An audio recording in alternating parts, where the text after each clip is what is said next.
নমস্কার, আমরা অমন্ত academy English medium স্কুলের পক্ষ থেকে আজকে আমাদের এই যে বালবাটিকা প্রদর্শনী, এটা আমরা প্রতি বছরই করে থাকি।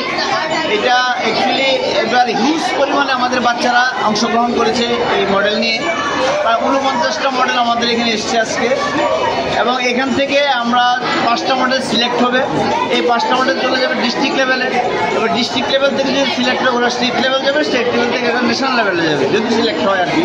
তা আমাদের বাচ্চারা অত্যন্ত উৎসাহ এবং উদ্দীপনার সঙ্গে আজকে প্রায় 15-20 দিন ধরে মডেল তৈরি করছে স্কুলে। আজকে আমাদের এই ফাইনাল প্রদর্শনী, এবং আমরা এখানে আমাদের মধ্যে উপস্থিত হয়েছেন আমাদের ডিস্ট্রিক্ট এডুকেশন অফিসার, উপস্থিত হয়েছেন শিশু বিহার স্কুলের প্রিন্সিপাল, হয়েছেন উমান্ত একাডেমির বাংলা মিডিয়ামের প্রিন্সিপাল, এবং আমাদের মাঝে আরও কর্পোরেটর মহোদয়া উনি এসছেন, জাহ্নবী ম্যাডাম। তো আজকের এই প্রোগ্রাম থেকে আমরা একটা বার্তা দিতে চাই যে শিশুরা যেন বিজ্ঞান মনস্ক হয়, বিজ্ঞানের প্রতি তাদের আগ্রহ বাড়ে, এবং তারা যেন নিজেরা মডেল তৈরি করতে আরও উৎসাহিত হয়। এটাই আমাদের উদ্দেশ্য। স্যার, আপনার নামটা? আমার নাম দীপন ভৌমিক, আমি এই স্কুলের সবচেয়ে সিনিয়র টিচার।